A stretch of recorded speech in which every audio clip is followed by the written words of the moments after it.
Tapi bagusnya bagus dia. Ya.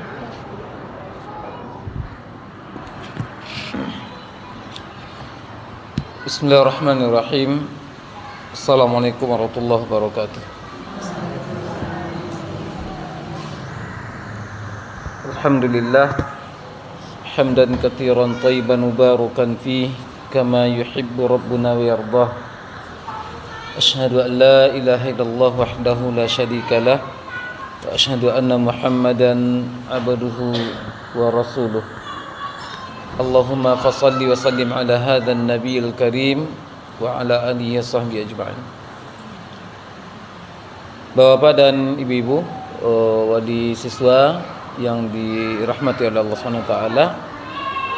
Alhamdulillah kita bersyukur pada Allah Subhanahu wa taala di pagi ini walaupun dalam kondisi hujan kita dapat berkumpul di ruangan ini dalam acara penyerahan rapor semester apa? Semester ganjil atau semester ke-1 dari siswa TK Tahfiz Mus'ab bin Umair. Sengaja ini saya merequest acara ini supaya ada penyampaian pengarahan kepada orang tua semuanya.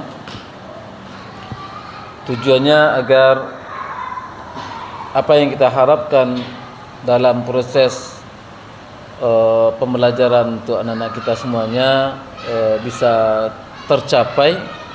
Tidak pun 100% apa yang kita harapkan tercapai, tapi minimal mendekati dari apa yang kita harapkan. Karena namanya sekolah pasti ada targetnya, ada harapan yang akan dicapai. Oleh karena itu namanya taman kanak-kanak, tapi isinya adalah pendidikan, pengajaran, dan membantu anak-anak kita untuk tumbuh dan berkembang dengan ilmu. Jadi bukan sekedar apa namanya sekarang KB ya, atau play group, bukan sekadar tempat bermain ataupun TPA. Walaupun di sini ada program TPA, ada program KB-nya, ada TK. Tapi untuk anak-anak kita semuanya, terutama untuk yang TK, itu bukan KB. TK bukan playgroup. Sengaja saya pakai istilah yang agak langsung frontal agar kita sama-sama memahami. Ibu-ibu semua di sini, tugas ibu-ibu juga sebagai guru, ya. Tugas orang tua juga sebagai guru. Guru di rumah. Kepala sekolahnya Bu Rama. Di sekolah dibimbing di keilmuannya. Kalau di rumah dibimbing penerapannya, melancarkan dan pembiasaannya kalau di rumah. Perlu ibu-ibu dan bapak semuanya pahami bahwasanya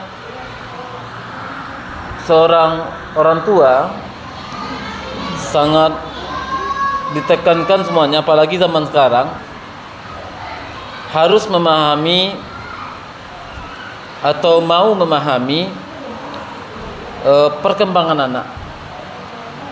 Kalau zaman sekarang, kalau dikatakan bahasa frontalnya lah, orang tua untuk zaman sekarang tidak boleh abai dengan perkembangan anak. Tidak boleh abai. Karena semua kita punya HP sekarang. Punya HP, Bu, ya? Masih ada enggak orang tua sekarang, ibu yang hadir sekarang, HP-nya HP keypad itu? HP apa? Enggak ada kameranya, enggak ada apanya, enggak ada YouTube-nya, enggak ada Google-nya itu. HP biasa. HP pelempar kucing itu. Enggak ada lagi kan sekarang itu. Jadi istilahnya orang tua sekarang memang dituntut, bukan dituntut lagi, keharusan mungkin mengikuti. Orang tua sekarang harus cerdas dalam membantu perkembangan anak. Cerdas bukan berarti pintar. Kalau pintar itu hanya sebatas logikanya. Kalau cerdas itu orang bisa menempatkan, mencocokkan atau menggunakan pendukung-pendukung pendidikan anak, menempatkan waktunya di mana, kondisinya di mana, itu cerdas. Ya. Jadi orang tua untuk zaman sekarang kalau tidak tahu tentang perkembangan anak, cari tahu di YouTube, cari tahu di Google, baca. Jadi jangan yang dibaca WA saja. WA apa? WA grup arisan, WA grup macam-macam lah, grup perdagangan kalau ada pedagang orang tua. Tapi orang tua sekarang harus ada berupaya tahu tentang perkembangan anak. Itu pertama dari masukan dari saya. Kemudian hal yang kedua yang mesti ibu bapak pahami adalah anak-anak kita ini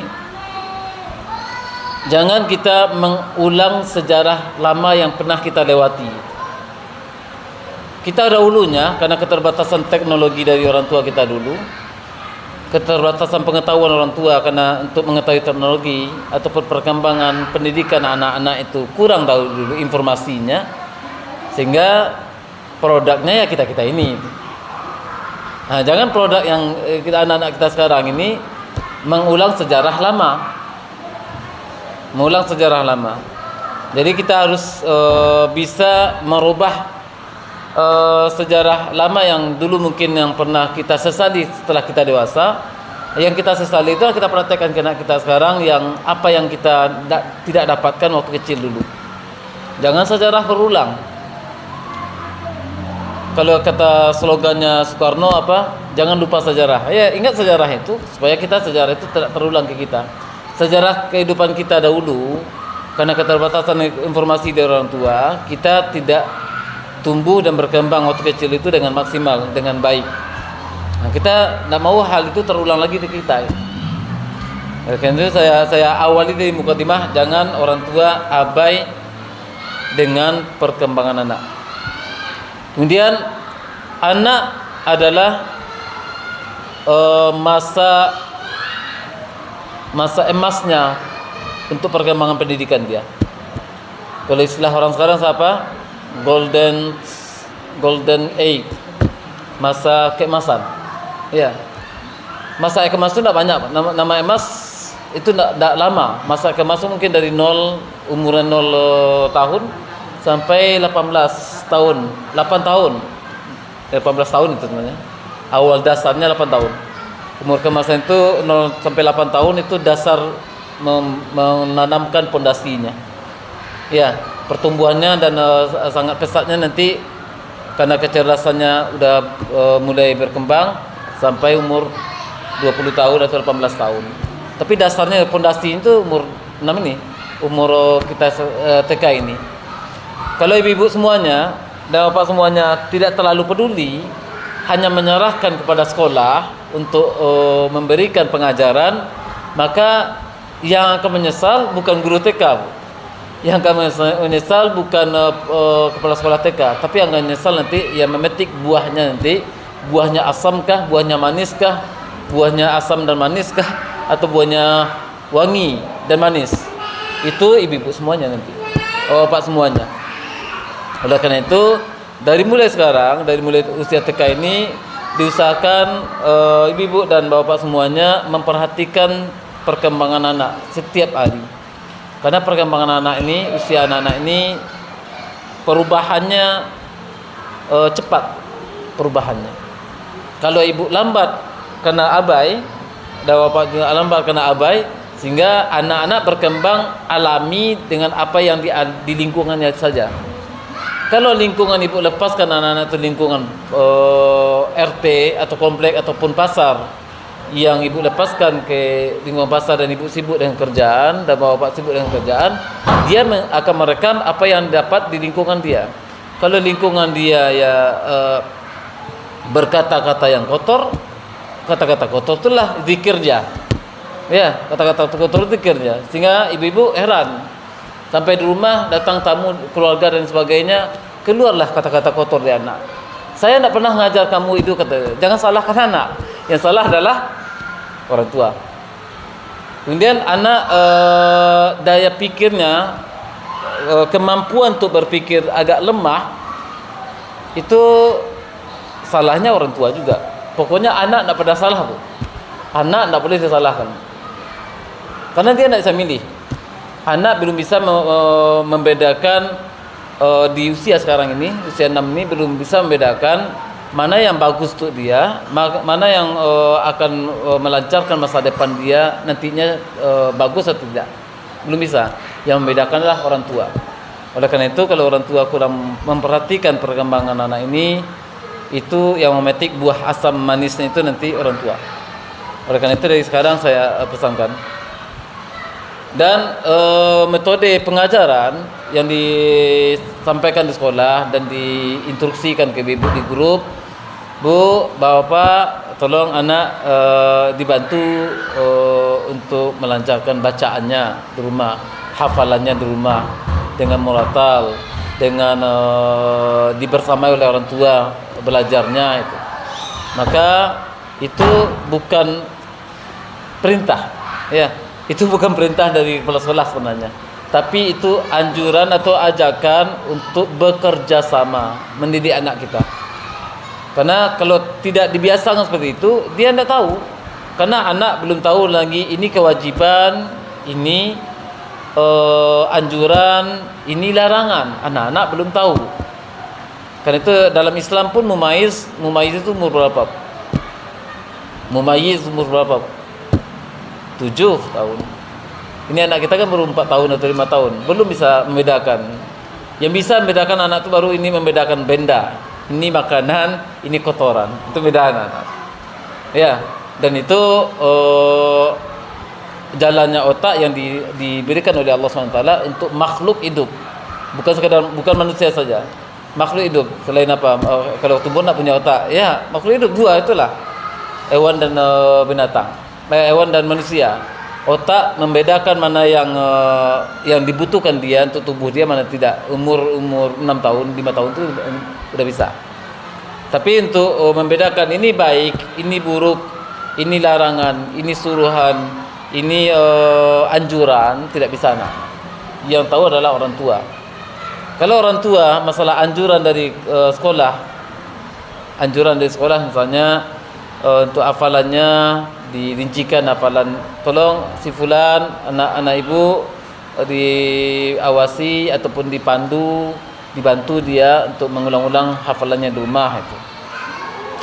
Ya mungkin sebagian orang tua, mungkin saya tidak tahu ya, karena saya nak nanya ke Bu Rama siapa nama anak-anak yang kurang perkembangan tersebut. Mungkin diminta oleh Bu Rama ataupun guru yang lain pandu anak kita hafalan ini itu. Atau suruh anak kita mengulang hafalan ini. Mungkin sebagian dari orang tua mungkin hanya sekedar menyuruh. Nah, ulangi hafalan itu. Tidak bisa untuk anak-anakku. Ya, untuk anak-anak umur yang sekarang ini, umur 5 atau 4 tahun atau 6 tahun, tidak bisa disuruh seperti itu. Nah, ulangi hafalan. Nah, ibu sibuk masak di belakang, atau ibu sibuk ngobrol sama teman-temannya di depan, anak suruh belajar. Tidak bisa. Jangankan 5 menit, 2 menit pun tidak bisa. Karena dia tidak paham perintah, tidak paham larangan. Perintah itu baik kah, perintah itu buruk, tidak bisa. Oleh karena itu ketika interview kan dengan saya pada umumnya ya, ada yang tidak ya? Ada yang tertarik tidak? Karena itu saya tanyakan kesibukan orang tua masing-masing, ya kedua-duanya. Dan itu ketika interview saya wajibkan datangnya ibu dan ayah. Tujuannya apa? Supaya saya tahu, memetakan ayahnya kerja apa, ibunya kerja apa, kapan waktu ayah dan ibunya berinteraksi dengan anaknya. Karena untuk pendidikan anak ini, anak ini bisa ngeluh nanti ketika dewasa, Bu. Sekarang belum ngeluh lah ya anak itu. orang tua saya kurang perhatian sama saya. Umur anak sekarang belum bisa, tapi dia SMP nanti, SMA nanti bisa menyalahkan orang tuanya karena dia bodoh, atau menyalahkan orang tuanya karena dia tinggal sekolah dan sebagainya. Karena kemampuan otak dan akal pikiran manusia memang berbeda-beda. Tapi itu dibentuk dari perkembangan anak yang dibiarkan oleh orang tua. Tidak ada di sini atau ciptaan oleh Allah. Dalam hadis pun, dalam penelitian para peneliti pun atau para pakar pun, orang pintar itu wajib kaya. Tidak ada. Orang pintar wajib kaya. Kalau kaya pasti pintar. Ada tidak kepastian itu? Tidak ada. Tapi orang pintar biasanya lahir dari orang tua yang cerdas. Iya. Biasanya pada umumnya. Walaupun ada yang kecuali di situ, mungkin yang dikecualikan oleh Allah, orang tuanya tidak pernah mendidiknya, tidak pernah memperhatikan pintar anaknya. Itu ada juga, tapi tidak banyak. Nah, biasanya orang anak anak pintar itu cerdas, orang tuanya mengatur waktu. Kapan saya bersamai anak saya, kapan saya sibuk jualan, buat godok, buat macam-macam lah, buat pekerjaan lah itu. Apakah pekerjaannya 24 jam setiap hari, tidak pernah bergaul dengan anak? Ketika anak pun minta waktu bermain dengan orang tua pun abai. Sama mama sana itu, papa lagi sibuk. Nah, sibuk setiap hari. Nah, sibuk setiap hari ini akan dituntut oleh anak nanti ketika dewasa. Akan dituntut karena orang tua abai. Oleh karena itu, untuk pesan saya untuk ibu-ibu semuanya, tanamkan mindset dalam pikiran kita semuanya, orang tua adalah guru untuk anak. Ya, orang tua adalah guru untuk anak. Bukan ibu sekolah saja guru untuk anak. Orang tua adalah guru untuk anak. Guru, bahkan orang tua mungkin lebih banyak pengajaran yang diberikan oleh orang tua daripada guru sekolah. Guru terbatas jam 7 sampai jam 12. Berapa jam cuma? 5 jam atau 4 jam. Sekitar itulah. Orang tua berapa jam? Sisanya orang tua. Apa yang dilakukan oleh orang tua, itu yang ditiru oleh anak. Lingkungan mana yang diberikan oleh orang tua untuk kehidupan perkembangan anak, itulah pendidikan orang tua. Hasil akan dipetik oleh orang tuanya. Oleh karena itu sekarang, karena kita sebagai guru semuanya, bagi orang tua, perhatikan perkembangan anak. Perhatikan keseharian anak. Jangan lepaskan anak bermain di tempat yang merusak mental dia, merusak perkembangan dia. Pokoknya dia tuh emas kita, emas bisa enggak ibu buang-buang di pinggir jalan tuh? Emas mau enggak ibu barang berharga itu ibu taruh di tempat kotor, kemudian ibu biarkan. Ketika ibu kangen dia, ibu ambil, ibu bersihkan. Bisa enggak? Enggak, emas itu tidak pernah orang melakukan emas seperti itu. Anggap anak itu emas, Bu. Jangan biarkan, pokoknya selektif ibu untuk anak ibu. Jangan lepaskan anak itu bergaul di luar, ataupun dibiarkan dia berkembang sendiri, tumbuh sendiri, alami saja. Tidak akan bisa, tidak akan tega. Kalau ada orang mempunyai prinsip, anak adalah harta berharga untuk saya. Apalagi untuk umur kecil ini, jangan dibiarkan. Itu nasihat dari saya. Karena bukan saya menasihati pagi ini bukan berarti untuk mencari agar kami di sekolah ini dapat meraih prestasi di sekolah, bukan itu.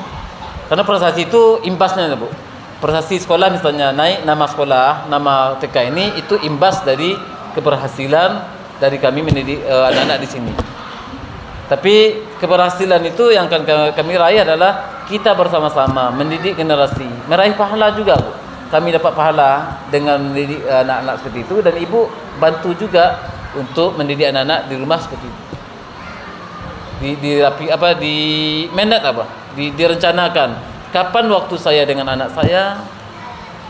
Kalau serentak, alhamdulillah. Kalau tidak serentak antara ibu dengan ayah, ada pembagiannya. Setiap hari ada komunikasi dengan anak. Kalau orang tuanya, ayahnya mungkin di luar kota kerja, kemudian tidak bisa setiap hari pulang, maka adakan waktu untuk video call. Kita teknologi kita gunakan, Bu. Teknologi kita gunakan. Video call dengan anak, ajarkan anak, ataupun sekedarlah apa yang berinteraksi dengan anak berhubungan dengan perkembangan ilmunya. Jangan dibiarkan anak itu berinteraksi dengan salah satunya saja. Dia akan dendam nanti, Bu. Mungkin ibu juga mungkin pernah menyesali orang tua. Ya, karena ayah saya sibuk kerja, sehingga tidak pernah memperhatikan kebutuhan dia. Oleh karena itu agak kurang perkembangan anak jadinya. Jangan menyesal. Menyesal itu tidak akan merubah yang telah berlalu, akan kembali lagi nak ada. Hari Kamis yang sekarang ini, kenapa tidak balik lagi ya Kamis ini kan? Udah berapa bulan? Udah 1 semester lewat perjalanan sekolah anak-anak ini, tidak akan kembali lagi. Hanya tinggal penyesalan. Penyesalan ini dirubah dengan apa? Dengan merubah pola pendidikan anak kita untuk semester berikutnya dan berikutnya. Bukan di sekolah ini aja. Ketika dia SD juga ibu pola, Bu. Dibentuk, Bu. Jangan alami, Bu. Jangan alami. Kalau ibu alami biarkan berkembang secara alami saja, natural saja, itu tidak akan membentuk anak dengan anak yang pintar, Bu. Ataupun anak yang soleh, Bu. Soleh itu butuh pembentukan, Bu. Imam Syafi'i hidup menjadi anak yatim dari kecil, Imam Syafi'i. Tapi ibunya yang selektif, Bu. Ibunya memilihkan guru-guru. Pada guru siapa anak itu bisa berguru, Imam Syafi'i itu. Dan ibunya juga membentuk, tak boleh bergaul sembarangan. Sehingga terbentuklah Imam Syafi'i itu. Terkenalnya Imam Syafi'i bukan karena namanya Imam Syafi'i keturunan dari Nabi Muhammad SAW, bukan. Karena Imam Syafi'i adalah Habib, istilah orang di Indonesia orang Habib. Imam Syafi'i itu adalah keturunan dari Nabi Muhammad SAW. Tapi terkenalnya Imam Syafi'i bukan karena dia keturunan Nabi, tapi dari ilmunya. Ilmu Imam Syafi'i itu terkenal karena didikan dari ibunya. Kalau ibunya tidak mengarahkan Imam Syafi'i dulu itu untuk berguru pada siapa-siapa saja, maka mungkin Imam Syafi'i tidak akan menjadi Imam Syafi'i yang kita kenal sekarang. Begitu. Jadi fungsi orang tua bisa dikatakan 90% dari perkembangan anak adalah fungsi orang tua, bukan dari guru. Ya, bukan dari guru. 90%. 10% mungkin dari guru mungkin. Karena guru hanya terbatas 3 jam, 4 jam, 5 jam cuma sekolah. Dan itu pun tidak setiap jam. Karena guru-guru kan pindah kelas kadang-kadang kalau di SD ataupun di SMP nanti. Yang banyak nanti adalah orang tua.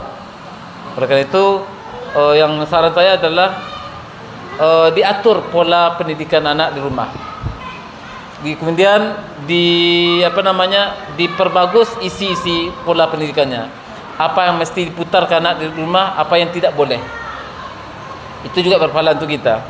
Apa yang mesti ditonton oleh anak, apa yang tidak. Apa yang boleh didekati oleh anak di lingkungan komplek kita, apa yang tidak. Itu harus ada pemetaannya, Bu. Karena kembali ke nasihat saya di awal tadi, bahwasanya anak adalah harta berharga untuk orang tua.